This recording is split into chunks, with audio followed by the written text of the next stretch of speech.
Honda civic RS और Hyundai Sonata 2.5 ये वो दो सेडान्स हैं जो डिफरेंट सेगमेंट होने के बावजूद पाकिस्तान में कंपेयर की जाती हैं। सिविक आरएस में कुछ ऐसे फीचर्स हैं जो सोनाटा में नहीं, लेकिन सोनाटा का साइज और कंफर्ट सिविक आरएस से एक स्टेप ऊपर है। इस वीडियो में हम कंपेयर करेंगे दोनों की परफॉर्मेंस, प्रैक्टिकलिटी और फीचर्स, और एंड में हम प्रेजेंट करेंगे वो फैक्टर जो सबसे ज्यादा इंपॉर्टेंट है। So make sure to watch till the end. लेकिन ये जो सिविक है ये ट्यून्ड है, तो इसका क्वार्टर माइल टेस्ट पहले चेक करते हैं। Let's go.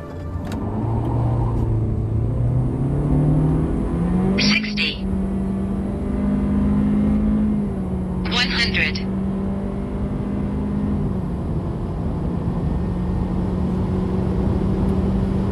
quarter mile,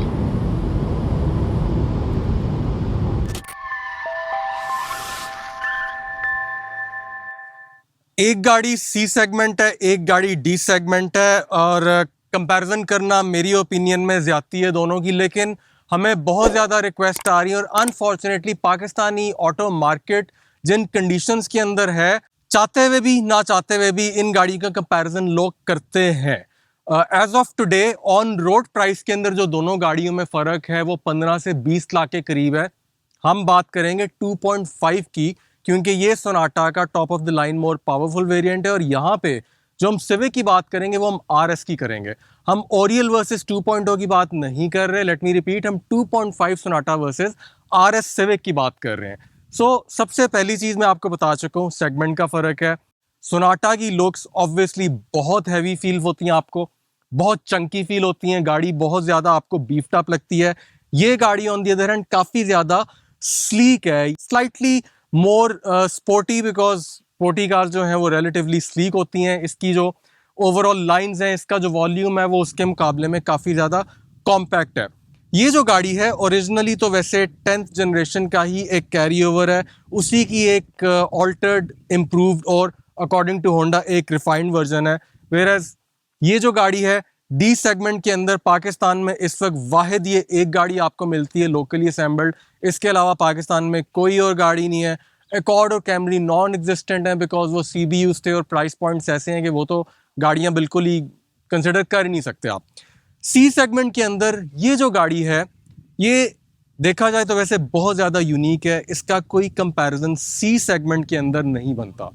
वो इसलिए नहीं बनता बिकॉज कोरोला की जो जनरेशन आपके पास चल रही है उसको ऑलमोस्ट 10 साल हो चुके हैं, और इलांट्रा की भी जो आपके पास जनरेशन है वो भी एक जनरेशन पुरानी है, जिसको कि आउटडेटेड हुए हुए 3-4 साल बाकी दुनिया में दूसरे रीजन्स के अंदर हो चुके हैं।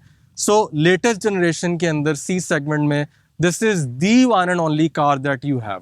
अच्छा, मेन जो डिबेटेबल पॉइंट्स होते हैं वो मेरी ऑब्वियसली बहुत सारे होंडा ओनर्स के साथ भी गपशप है। मेरे दोस्त हैं काफ़ी ज़्यादा जिनके पास सिविक 11 जनरेशन हैं, and same goes for Sonata.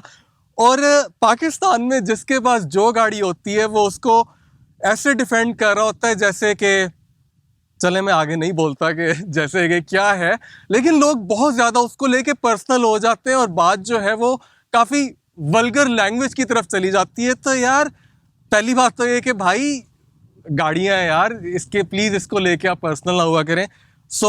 Debatable points की हम बात कर रहे थे। अच्छा जी, पहली डिबेट क्या आती है, होंडा ओनर सोनाटा वाले को कहता है तेरी गाड़ी के अंदर भाई फॉग लाइट्स नहीं है। उसके बाद होंडा ओनर सोनाटा वाले को कहता है यार तेरी गाड़ी के अंदर फ्रंट कैमरा भी नहीं लगा हुआ। अच्छा, सोनाटा वाला कहता है भाई मेरी गाड़ी का लुक जोन सी है फ्रंट से वो बड़ी है, मेरी डी सेगमेंट की गाड़ी है। ये होंडा ओनर वो क्या कहता है सोनाटा वाले को, भाई तेरी गाड़ी में एडास के फीचर्स नहीं है। सोनाटा वाला कहता है भाई तेरी गाड़ी के अंदर पैनोरामिक सनरूफ नहीं है। ठीक है, सोनाटा वाला कहता है यार मेरा तू रिम साइज देख और टायर साइज तेरी गाड़ी से बड़ा है। होंडा वाला कहता है कि भाई मेरी गाड़ी जौन सी है उसकी स्टेबिलिटी और ग्रिप और ब्रेकिंग जो है वो ज़्यादा अच्छी है। पॉइंट बीइंग के बहुत सारी ऐसी लंबी एक लिस्ट है जिसको कि आज हम डिस्कस करेंगे। दोनों गाड़ियों के अपने प्रोज हैं, दोनों गाड़ियों के अपने कॉन्स हैं। एट दी एंड हम अपनी ओपिनियन भी आपसे शेयर करेंगे। वो एक हमारी ओपिनियन होती है जो कि लेट्स से मैं आपसे अपनी जो ओपिनियन शेयर करता हूँ वो एक मेरी पर्सनल चॉइस है, वो शाहील की चॉइस नहीं हो सकती, वो इस गाड़ी के ओनर की चॉइस नहीं हो सकती, इस गाड़ी के ओनर की नहीं हो सकती, आपकी भी नहीं हो सकती। उसके बाद जब हम गाड़ी के पीछे आते हैं, एक चीज जो है जिसपे दोनों का बहुत अच्छा इत्तेफाक है वो शार्क फिन एंटेना है। सोनाटा ओनर होंडा ओनर को ये भी बताता है कि मेरी गाड़ी के अंदर फ्रंट पे भी पार्किंग सेंसर्स हैं और रेयर पे भी हैं, तेरी गाड़ी के अंदर वो पार्किंग सेंसर नहीं है। तो होंडा ओनर फिर जवाब देता है कि भाई मेरी गाड़ी में एडास के फीचर में मुझे पार्किंग सेंसर्स की ज़रूरत नहीं है। इस गाड़ी का जो ट्रंक है ये साइज़ में उससे बड़ा है। इस गाड़ी की जो सीट्स हैं वो भी 60-40 स्प्लिट होती हैं, वेयर एज सिविक की जो सीट्स हैं वो 60-40। आई एम वैसे सरप्राइज्ड कि 60-40 क्यों नहीं होती, बाय वैसे 60-40 की ऑप्शन है, लेकिन यहाँ पे आपको पीछे नज़र आ रहा होगा कि आप स्प्लिट करके इसको मज़ीद प्रैक्टिकल यूज़ नहीं कर सकते। और अब ऑफ कोर्स बारी बारी बैक टू बैक दोनों गाड़ियों का जो इंटीरियर है उसको भी देखते हैं। पहले हम आते हैं सिविक की तरफ, और सिविक में जब मैं बैठता हूँ तो आप हमारा डिटेल्ड रिव्यू देखें। हमने इसका आरएस का भी पहले रिव्यू किया हुआ है, हमने बेस मॉडल का भी किया हुआ है, उसको भी आप देखें, आपको ओपिनियन मिलेगी वहाँ पे कि गाड़ी के इंटीरियर के बारे में हमारे क्या ख्याल आते हैं। लेकिन स्टिल आज दोबारा एक छोटा सा रिकैप कर लेते हैं। गाड़ी का इंटीरियर बिल्कुल सिंपल है, प्लेन है, मिनिमलिस्टिक है, और बिल्कुल फ्लैट किस्म का एक डैशबोर्ड है। यहाँ पे आपको एक फ्लोटिंग स्क्रीन मिल जाती है जो कि by the way globally Honda का अपना प्रोप्राइटरी यूनिट है वो आता है, लेकिन पाकिस्तान में वो नहीं आता। ये एक लोकल स्क्रीन इन्होंने डेवलप की थी इसके लिए। गाड़ी के अंदर यहाँ पे आपको एसी के कंट्रोल नॉब मिलते हैं। गाड़ी के अंदर dual zone digital climate control है जो कि इससे पिछले मॉडल में नहीं था। ये एक चीज़ है जो कि दोनों गाड़ियों में यानी इसमें और सोनाटा के अंदर कॉमन है। इसके एसी वेंट्स जोन से हैं वो एक्सपोज नहीं है। यहाँ पे एक सिंपल सी ग्रिल चल रही है, उसके बैक पे वेंट्स हैं जिनको कि आपने नॉब से ऑपरेट करना है। एक चीज़ जो कि अगर आप हमारे पिछले रिव्यूज़ देखेंगे उसमें आपको पीओवी भी मिलेगा इस गाड़ी का। जितनी हमने गाड़ियाँ रिव्यू की हैं, ये जो गाड़ी है इसकी visibility I think it's one of the best visibilities. गाड़ी का जो आउटसाइड का व्यू है, ब्लाइंड स्पॉट्स हैं, ये बहुत ज़्यादा अच्छे डिज़ाइन हुए हैं इन द सेंस कि आपको ड्राइविंग करते हुए किसी किस्म की हर्डल नहीं फील होती। एक फैक्टर जो कि इस गाड़ी के अंदर मेरे ख्याल से काफ़ी यूनिक है, वो पाकिस्तान में और शायद किसी गाड़ी में नहीं आता, एक गाड़ी में आता है उसमें वो ऑप्शनल है। वो इसका ये ब्लैक रूफ लाइनर और ब्लैक पिलर्स हैं। ये आपको कोरोला एक्स 1.8 ब्लैक एडिशन के अंदर ऑप्शनल मिलता है, वेराज इसके अंदर ये स्टैंडर्ड है। Other than that Fortuner Legender के अंदर भी ये कॉमन है, और MG HS के अंदर मुझे याद है कि जो ब्लैक रूफ लाइनर था वो रेड सीट्स के साथ आ रहा है। मुझे अब एग्जैक्टली वेगली ये नहीं याद कि ब्लैक सीट्स के साथ MG में रूफ लाइनर ब्लैक था या बेज था। I am sorry for that. और अब यहाँ से हम चलते हैं सोनाटा के इंटीरियर की तरफ। और सोनाटा के अंदर बैठते ही ऑफ कोर्स आपको एक प्रीमियम फील मिलती है, बिकॉज केबन का साइज जो है वो सेगमेंट के हिसाब से बड़ा है। सेकेंडली गाड़ी के अंदर प्रीमियम फील का एक और जो आई थिंक बड़ा मेजर रोल है वो इसके टू टोन कलर स्कीम की वजह से है, बिकॉज यहाँ पे आपको डैशबोर्ड के ऊपर एक टैन पार्ट अलहदा से चलता हुआ मिल रहा है। डैशबोर्ड उतना मिनिमलिस्टिक या सिंपल नहीं है जितना सिविक का है। यहाँ पे आपको ये जो डिस्प्ले स्क्रीन मिल रही है इसके अंदर Android auto and Apple CarPlay है। ये इंटरनेशनल यूनिट वही है। और क्लाइमेट कंट्रोल के अगेन मैं मेंशन कर चुका हूँ, इसमें भी dual zone digital climate control है। आपको यहाँ पे बटन मिलते हैं। गियर लीवर इस गाड़ी में आपको नहीं मिलता, और ये जो गियर लीवर वाली बात है ये बहुत ज़्यादा डिपेंड करती है आपके अपने टेस्ट के ऊपर, आपकी अपनी पर्सनल प्रेफरेंस के हिसाब से। कुछ लोगों को ये चीज़ अच्छी नहीं लगती बटन वाली, कुछ लोगों को फिजिकल गियर लीवर ज़्यादा अच्छा लगता है। अपनी ओपिनियन कमेंट्स में ज़रूर दें कि आपको इन दोनों में से कौन सा अच्छा लगता है। दोनों गाड़ियों के अंदर आपको स्टैंडर्ड जो मज़ीद चीज़ें मिलती हैं, आपको ऑटो ब्रेक होल्ड मिलता है, आपको ई ब्रेक मिलती है, traction control, stability control, of course ये चीज़ें दोनों के अंदर आपको मिलती हैं। इस गाड़ी के अंदर ऑफ कोर्स आपको एडिशनली एक पार्किंग सेंसर्स का बटन मिलता है जो कि आपको गाड़ी फ्रंट से भी और बैक से भी पार्क करते हुए हेल्पफुल फील होता है। दोनों गाड़ियों के अंदर आपको मल्टीमीडिया कंट्रोल्स ऑफ कोर्स मिलते हैं। ये सारी वो चीज़ें जो कि बहुत ज़्यादा कॉमन हो चुकी हुई हैं। वन बिग ह्यूज डिफरेंस, इस गाड़ी के अंदर आपको क्रूज कंट्रोल मिल रहा है लेकिन अडेप्टिव क्रूज कंट्रोल नहीं है, बिकॉज एडास के फीचर्स नहीं है। सिविक के अंदर that's the one and only sedan in Pakistan जिसके अंदर आपको एडास के फीचर्स मिल रहे हैं। सोनाटा के अंदर वो चीज़ मिसिंग है, डिस्पाइट द फैक्ट कि ये गाड़ी एक सेगमेंट अबव है उससे। ये एक मोर आप कह लें कि प्रीमियम गाड़ी है, इसके अंदर एडास फीचर्स नहीं है। लेकिन इस गाड़ी के अंदर आपको फुल पैनोरामिक ग्लास रूफ मिलता है, वेराज उसके अंदर आपको आज भी स्टैंडर्ड साइज का एक सनरूफ मिल रहा है। और अगर सेफ्टी की भी बात करें तो वहाँ भी एक फ़र्क है। सिविक के अंदर आज भी आपको top of the line RS के अंदर भी सिर्फ 2 एयरबैग्स मिल रहे हैं, इस गाड़ी के अंदर आपको 6 एयरबैग्स मिलते हैं। और गाड़ी की जो रेयर केबिन स्पेस है वो भी बहुत ज़्यादा मैटर करती है। ऑफ कोर्स जिसने एज अ फैमिली कार लेनी है उसके लिए ये फैक्टर जो सा है काफ़ी ज़्यादा कंसिडरेबल है। आप लोग सोच रहे होंगे कि यार ये डी सेगमेंट की गाड़ी है, बड़ी गाड़ी है, तो ऑफ कोर्स इसकी केबिन स्पेस बेहतर होगी। तो मैं बैठ के आपको बारी बारी दोनों के अंदर बताऊंगा कि ये कंपैरिजन मैं क्यों कर रहा हूँ। सो फर्स्ट हम सोनाटा के अंदर बैठते हैं और केबिन स्पेस गाड़ी की बहुत अच्छी है, काफ़ी रूमी है। आई थिंक वो क्रेडिट जोन है वो पैनोरामिक सनरूफ को भी काफ़ी ज़्यादा जाता है। सेकेंडली गाड़ी की कलर स्कीम इस तरह की है कि ऑफ कोर्स गाड़ी थोड़ी सी लाइट फील हो रही है। रूफ लाइनर भी गाड़ी का लाइट कलर का है। ये एक ऐसी चीज़ है जो कि अगेन आपकी पर्सनल प्रेफरेंस के ऊपर डिपेंड करता है।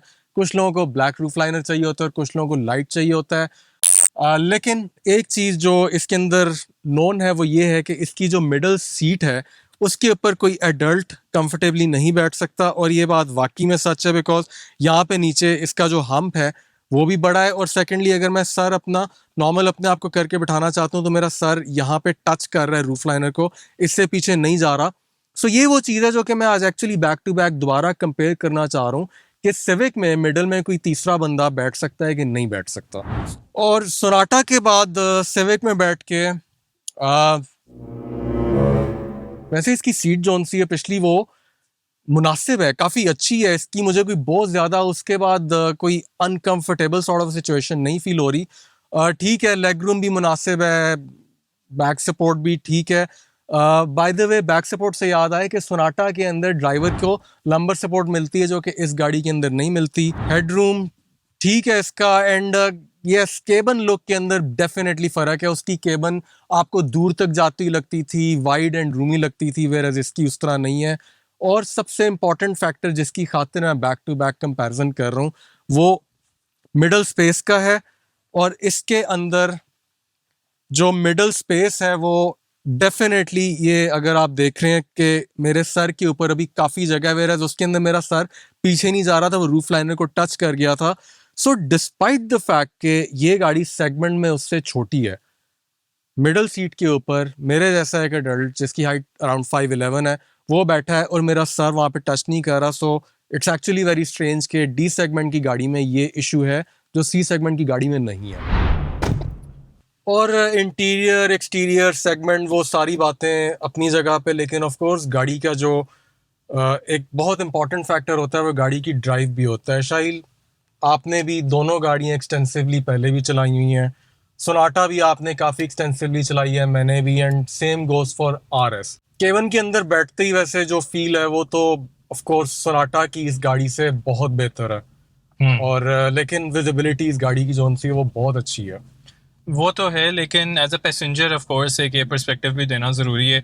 इसकी सीट, अक्सर लोगों का हमसे सवाल होता है जो पैसेंजर सीट है क्या वो बहुत नीचे, स्पेशली जो लोग 10 जनरेशन सिविक रख चुके हैं, तो उसके मुकाबले में मुझे थोड़ी सी ये बेहतर लग रही है। लेकिन आई थिंक हाइट अभी भी हर किसी के लिए आइडियल नहीं है, बहुत से लोगों को ये इशू होगा। तो इट्स बेटर कि आप इसमें अगर हाइट एडजस्टमेंट होंडा दे तो वो बहुत एक बेहतर ऑप्शन होगी। अच्छा यार, वो देखो ये बेहतर इसलिए लग रही है बिकॉज इस गाड़ी की ये जो विंडो लाइन है ना, ये थोड़ी सी 10 जनरेशन के मुकाबले में नीचे है। मैं खुद भी बताऊं तो मैं 10 जनरेशन में जब उस सीट पे बैठा होता हूँ ना तो मुझे लगता है कि यार मैं कोई बोना हो गया हूँ ऑल ऑफ अ सडन। और काफ़ी ज़्यादा लोगों के यही कमेंट्स हैं, like I mentioned earlier as well के एल्डरली लोगों को प्रॉब्लम होती है सिविक के अंदर से निकलने में और सिविक में बैठने में। बिल्कुल। अब एक और चीज़ जो मैं नोटिस कर रहा हूँ, इसका ये जो फ्रंट पैनल है जिसमें सिर्फ आपको ये हनीकॉम पैटर्न दिया गया है, ये आई थिंक सब्जेक्टिव है काफ़ी। अब फॉर अ चेंज तो चलो मुझे अच्छा लग रहा है, लेकिन अगर लॉन्ग टर्म आप किसी पैसेंजर को यहाँ पे बिठा के चलाएंगे तो प्रेफरेंस सोनाटा की होगी। डेफिनेटली सोनाटा की होगी। और प्रैक्टिकलिटी पॉइंट ऑफ व्यू से भी आपको वो याद है हमारी एक इंस्टाग्राम पे स्टोरी लगी थी जिसमें कॉटन बड दिखाया था हमने कि उससे सफाई करनी पड़ेगी इसकी। तो वो एक थोड़ा सा हमेशा से मुझे ना यहाँ पे एक फैक्टर तंग करता है इन टर्म्स ऑफ यार सफाई कैसे होगी ऐसी इवेंट्स की इसकी। खैर एनीवेज बड़ा छोटा सा एक पॉइंट था, कोई इतना इंपॉर्टेंट पॉइंट नहीं है। अच्छा शाहिल देखो, गिव और टेक्स, प्रोज एंड कॉन्स दोनों गाड़ियों के अंदर हैं। कुछ चीज़ें ऐसी हैं जो कि आपको इस गाड़ी में सेक्रीफाइस करनी पड़ती हैं, कुछ चीज़ें आपको उस गाड़ी में सेक्रीफाइस करनी पड़ती हैं। तो in terms of drive, acceleration और पावर के अंदर आपकी क्या ओपिनियन है? अब ये बहुत इंटरेस्टिंग सवाल है। देखें, मैं तो एक्सपेक्ट हमेशा से ही कर रहा था कि जो सिविक आरएस है वो सोनाटा से तेज़ होगी। इवन हमने कोई 6-7 महीने पहले एक ड्रैग रेस भी की थी जिसमें स्टॉक सिविक आरएस थी विद सोनाटा 2.5 और टू माय सरप्राइज सोनाटा 2.5 ने उसे क्वार्टर माइल रेस में हरा दिया था। अभी हम जिस गाड़ी में हैं ये डिस्क्लेमर है कि ये इस टाइम पे ट्यून्ड है, ये तकरीबन 21 psi का बूस्ट प्रोड्यूस कर रही है, तो इसकी तो परफॉर्मेंस बहुत बेहतर है। अभी आपने इस वीडियो के शुरू में ड्रैगी का भी रन देख लिया होगा, उससे अंदाज़ा हो जाएगा कि ये कैसा परफॉर्म कर रही है। लेकिन अगर तो परफॉर्मेंस में सिर्फ ऑफ कोर्स आपने स्ट्रेट लाइन परफॉर्मेंस नहीं देखनी होती है, आपने हैंडलिंग भी देखनी है, ब्रेकिंग भी देखनी है, तो इसमें तो कोई डाउट नहीं है कि इस तरह की गाड़ी जो सिविक है, ये जिस तरह इन्होंने डिज़ाइन की गई है, ये हैंडलिंग में भी बेहतर है, इसकी ब्रेकिंग भी ज़्यादा इफेक्टिव है और इसकी जो सस्पेंशन है वो सोनाटा से ज़्यादा सुपीरियर है। तो ये एक फैक्टर डेफिनेटली सिविक आरएस के पॉइंट में जाता है। और देखो, जो बात आपने की है ठीक है, मैं उससे बिल्कुल एग्री करता हूँ कि यार इस गाड़ी की ना जो एजिलिटी है ना, मतलब ऑल ऑफ अ सडन आपने अगर इसको यूं मैनूवर करना है, गाड़ी को आपने लेन चेंज करनी है, स्पीड पे कट करना है, या आप you the sort of person जो कि वैसे करनी नहीं चाहिए, आपको कभी कभार रैश ड्राइविंग का भी शौक है, तो ये गाड़ी डेफिनेटली सोनाटा से बेहतर है क्योंकि वो एक थोड़ी सी लग्जरी ओरिएंटेड गाड़ी है। उसकी ड्राइव स्मूथ बहुत है, सॉफ्ट बहुत है, स्टेबल बहुत है, लेकिन स्पोर्टी कैरेक्टरिस्टिक उसकी ड्राइव में जो सा है वो नहीं मिलता। बिल्कुल। अब यहाँ से एक और फैक्टर भी आई थिंक बहुत ज़रूरी मेंशन करना, वो ये कि एसी परफॉर्मेंस का कंपैरिजन। इस जनरेशन में सिविक में फाइनली आपको dual zone digital climate control दे दिया गया है, so now it's at par with Sonata. उसमें भी आपको डुअल जोन क्लाइमेट कंट्रोल मिलते हैं, दोनों गाड़ियों में पीछे एसी के वेंट्स हैं। जो परफॉर्मेंस है I think it's at par. मुझे पता है कि जो 10th जनरेशन सिविक थी उसमें एसी के बहुत मसले थे, इवेपोरेटर भी लीक कर जाता था, लेकिन अभी ये जो सिविक है मुझे कोई बहुत ज़्यादा कंप्लेंट्स नहीं सुनने को मिले। शाहिल, एसी की तो बात कर दी आपने, लेकिन एक और बड़ा फेमस और prone issue civic 10th generation के अंदर था और वो था स्टीयरिंग रैक का, स्पेशली शुरू के कुछ सालों के अंदर। और वो वैसे मुझे सुनने को मिल रहा है कि चलो आप बताओ आपको क्या सुनने को मिल रहा अब है। भाई देखें, हमने काफ़ी सिविक ऑनर्स के साथ डिस्कशन की थी। As a matter of fact हमने सिविक ओरियल का भी अभी कंपैरिजन किया था विद इलांट्रा और उसका रिव्यू भी किया था। उस पर्टिकुलर गाड़ी में भी आपको स्टीयरिंग रैक का इशू मिला था और भी बहुत एग्जांपल्स हैं जिन्होंने हमें बताया है ऑनर्स ने कि 11th जनरेशन सिविक में उनको स्टीयरिंग रैक इशू आया है। सो दिस इज़ समथिंग जो होंडा से अभी भी रिजॉल्व नहीं हो रहा, बल्कि ये बात मैं सुन रहा था कि 9th जनरेशन सिविक में भी लोगों ने फेस किया था, फिर 10th में आया और अभी तक चल रहा है। यार वैसे कहीं होंडा वाले रैक्स रिपेयर कर करके वापस तो नहीं लगाना शुरू हो गए इन गाड़ियों के अंदर? कुड बी, लेकिन ये एक ऐसी चीज़ है जो डेफिनेटली आपको देखनी पड़ेगी और इसकी जो रिप्लेसमेंट कॉस्ट है, अगर आपकी गाड़ी आउट ऑफ वारंटी जाती है तो वो भी आपको बहुत ज़्यादा पड़ती है। शाहिल, वैसे जो स्टीयरिंग रैक वाली बात है ना, उसके अंदर अगेन दो डिफरेंट माइंड्स के साथ आपको देखना पड़ेगा कि होंडा ओनर जो है उसने सोनाटा ओनर को बताया कि यार स्टीयरिंग रैक का इशू है तो क्या हो गया भाई, वारंटी में क्लेम हो जाता है, और बाकी वारंटी में क्लेम होता भी है। मेरा सोनाटा ओनर जो है वो फिर होंडा ओनर को आगे से जवाब देता है कि यार भले क्लेम हो जाता है वारंटी में, लेकिन मैंने ब्रांड न्यू गाड़ी इसलिए तो नहीं ली थी कि मैं वर्कशॉप के चक्कर लगाता रहूं और ये खुआरियां काटता रहूं और स्टीयरिंग रैक का इंतजार करता रहूं।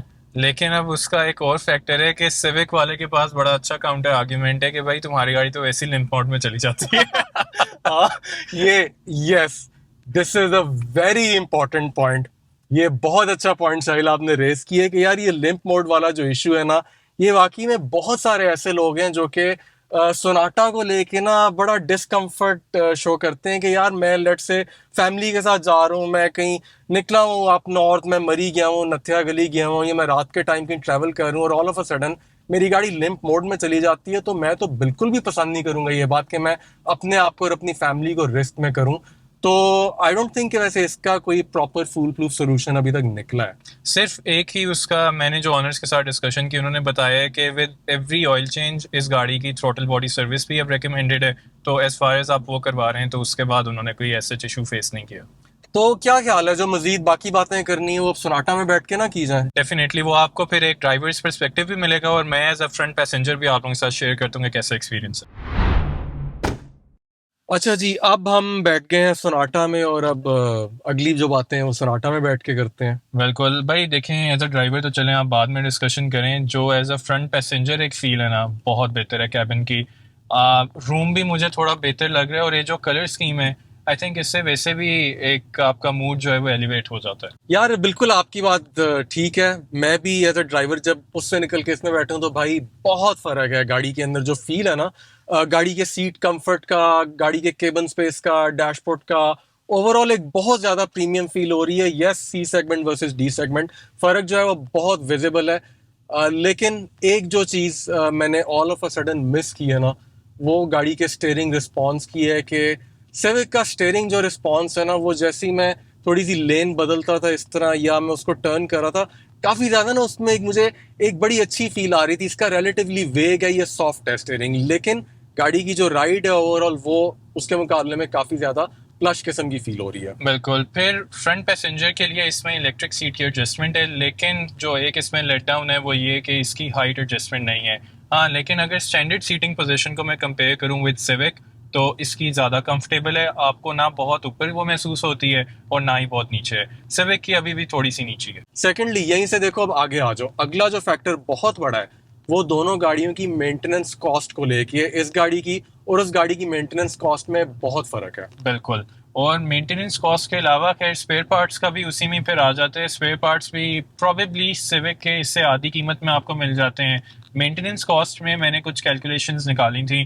पहली चीज़ तो ये कि जो इस गाड़ी में बड़ा इंजन होने की वजह से ऑयल तकरीबन 6 लीटर डलता है, तो डेफिनेटली क्वांटिटी का भी फ़र्क है।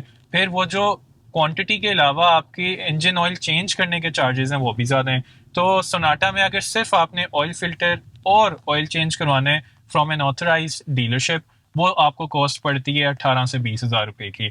ऑफ कोर्स सिविक में आप करवाएंगे वो आधी कॉस्ट पड़ेगी। अगेन स्पेयर पार्ट्स भी उसके सस्ते हैं, मेंटेनेंस भी सस्ती है। उसके अलावा जो इसी के साथ एक बेहतर चीज़ है वो हम डिस्कस करेंगे फ्यूल एवरेज। अब जो सिविक आरएस है बहुत ज़्यादा फ़र्क नहीं है। मैंने दोनों गाड़ियों को बहुत एक्सटेंसिवली चलाया है। मैं इसको ब्रेक डाउन कर देता हूँ अर्बन और हाईवे पे। तो अगर आप इसे मोटरवे पे लेके जाते हैं एट दिस पॉइंट, जो ये सोनाटा है, ये वाली गाड़ी तकरीबन 25,000 चल गई है। ये गाड़ी आपको विद 4 पैसेंजर्स और अगर आपका ट्रंक फुल है तो ये आपको तकरीबन 14 किलोमीटर पर लीटर देती है विद नॉर्मल फुट। अब वही ड्राइवर अगर सिविक आरएस लेके जाएगा वो तकरीबन 1 से 1.5 किलोमीटर पर लीटर बेहतर एवरेज देगी लॉन्ग पे। लेकिन जो मेन डिफरेंस है वो पड़ता है आपको अर्बन कम्यूट में, क्योंकि इसका इंजन बड़ा है तो आइडलिंग के टाइम पे ये गाड़ी थोड़ा सा ज़्यादा फ्यूल कंज्यूम करती है। और सिंस इस गाड़ी में ना आपको इको आइडल का बटन दिया जा रहा है तो इस वजह से वो गाड़ी तो फिर स्टार्ट रहेगी। सिविक को ये एडवांटेज है कि उसका इंजन भी छोटे है, सेकेंडली उसका टर्बो भी एक सर्टेन आरपीएम के बाद जाके स्पूल करता है, तो वो आपको शहर के अंदर भी बेहतर एवरेज देती है। यार लेकिन इसमें आप लोग प्लीज ये चीज ध्यान में रखें कि इससे पहले कि आप नीचे कमेंट कर दें कि हाउ डेयर यू, मैंने तो अपनी गाड़ी से 18 लिया था। तो भाई हम हर बंदे का ड्राइविंग स्टाइल फर्क होता है, हम ये बात उस केस में कर रहे हैं। लेट्स से कि अगर शाहील ही वो बंदा है जो सोनाटा ही चला रहा है और यही बंदा आरएस चला रहा है, तो इसका ड्राइविंग स्टाइल जो है वो दोनों गाड़ियों की एवरेज पे इक्वली डिफरेंस डालेगा। एब्सोल्युटली। अब सबसे बड़ा फैक्टर प्राइसिंग। प्राइसिंग का भी मैंने कुछ हिस्टोरिकल डेटा निकाला है। 1-2 साल पहले 2022 की बात करते हैं, जो लॉन्चिंग प्राइस थी सोनाटा, जहाँ तक मुझे याद है 2.5 की launching price was around 7.1 million. At the time जो सिविक आरएस थी वो 6.1 मिलियन की थी। तो कितना डिफरेंस हुआ यार? ये प्रिसाइजली अबाउट 20% का फर्क बनता है। ठीक है, 1 मिलियन का फर्क था। लेकिन जब प्राइस हाइक आई और सिविक आरएस की डिलीवरीज का टाइम आया तो होंडा ने उसकी प्राइस इंक्रीज कर दी और 2022 के मिड में तकरीबन जो अपडेटेड प्राइसिंग थी वो सोनाटा वाज एट 8.4 मिलियन और जो सिविक आरएस थी वो 8 मिलियन के करीब आ गई थी। अब डिफरेंस आपका रह गया सिर्फ 4 लाख रुपए का। लेकिन सिंस हम 2024 में बैठे हुए और आज की प्राइसिंग निकालना जरूरी है, तो एक्स फैक्ट्री जो प्राइसेस हैं एज ऑफ टुडे आपको सिविक आरएस मिलती है जस्ट अंडर 10 मिलियन, यानी कि कुछ आई थिंक 1,000 रुपए कम है 1 करोड़ से, और जो सोनाटा है वो तकरीबन 1 करोड़ 9 लाख के करीब है। ये एक्स फैक्ट्री है। लेकिन जो सबसे बड़ा इसमें पार्ट है वो ये, since it's a bigger car, इसका इंजन साइज भी बड़ा है तो इसका विद होल्डिंग टैक्स भी ज्यादा है, इसकी जो रजिस्ट्रेशन कॉस्ट है वो भी ज्यादा है। तो जो ऑन रोड आपके पास एक फाइनल कॉस्टिंग बनेगी वो डिफरेंस आ रहा था 18-20 लाख का।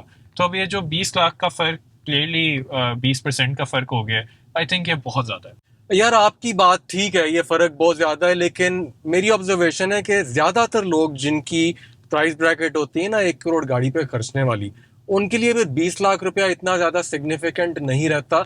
ये 20 लाख वाली बात आपकी वहाँ पे ठीक है जिधर 30 लाख वाली गाड़ी की आपके जी ऑल्टो ले रहे हो, ऑल्टो वर्सेस आप अगर स्विफ्ट देख लो, ये सिटी देख लो, बिल्कुल मैटर करता है। लेकिन इस प्राइस पॉइंट पे आके हाँ कुछ लोगों को करता होगा, लेकिन ज़्यादातर लोग जो ले रहे हैं उनको ये प्राइस पॉइंट जो सा इतना मैटर वैसे नहीं करता देखा जाए तो। आई मीन ये वही बात है कि हर किसी के फिर अपना इसमें माइंडसेट है। I think of course objectively अगर देखें तो 20% का फ़र्क तो है।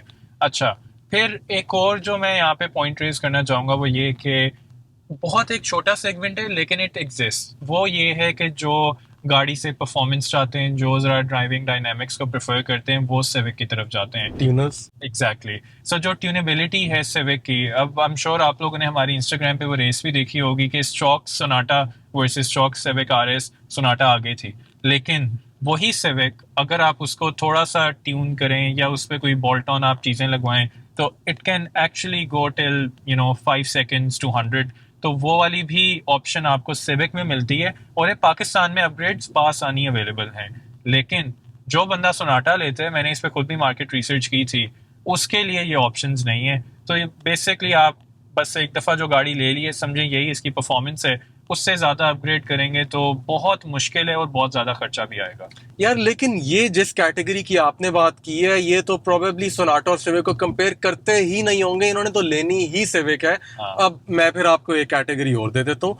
एक कंपनी एग्जेक्टिव है, ठीक है, और उन्होंने पीछे बैठने ड्राइवर ने गाड़ी चलानी है, वो Yes. बड़ा अच्छा फील करते हैं सोनाटा में। उनकी गाड़ी है भी कंपनी मेंटेन्ड, उनका बजट भी अच्छा है, उन्हें ना फ्यूल एवरेज से फर्क पड़ता है ना मेंटेनेंस से पड़ता है, तो वो 20 लाख से भी फर्क नहीं पड़ता, तो of course we'll consider Sonata. Considering कि वो लोकल एक सेडान लेना चाह रहे हैं तो डेफिनेटली सोनाटा। यार लेकिन एक पॉइंट वैसे अगर सेल्फ ड्राइविंग आपने करनी है तो सिविक का बड़ा अच्छा है कि सोनाटा मैं जब भी चलाता हूँ ना, मुझे सोनाटा चलाते हुए थोड़ा सा ना एक रश के अंदर और ट्रैफिक के अंदर एक डर लगता है। Civic is slightly more manageable in sizes के मुकाबले। 100% उसमें तो कोई डाउट ही नहीं है।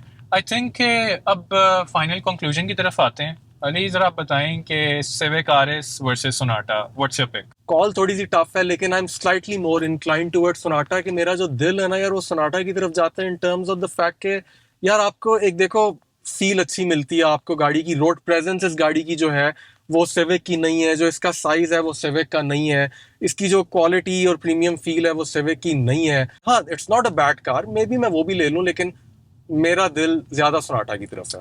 आई थिंक मैंने दोनों गाड़ियों को अब इतना चला लिया है कि एज अ ड्राइवर मैं अपना पर्सपेक्टिव अगर आपको दूं तो मेरी पिक होगी सिविक आरएस। लेकिन if you have a family और आपने इस गाड़ी को फुली यूटिलाइज करना है, let's say with the trunk, और आपने चारों सीटों को भी यूटिलाइज करना है, फिर आई थिंक ये बेहतर ऑप्शन रहेगी।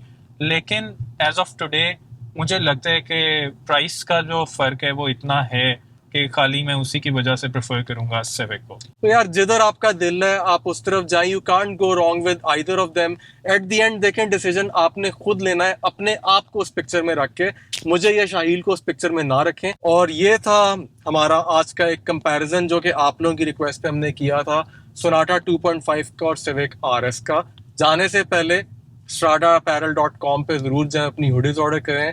Till next time, see you, take care, Allah Hafiz.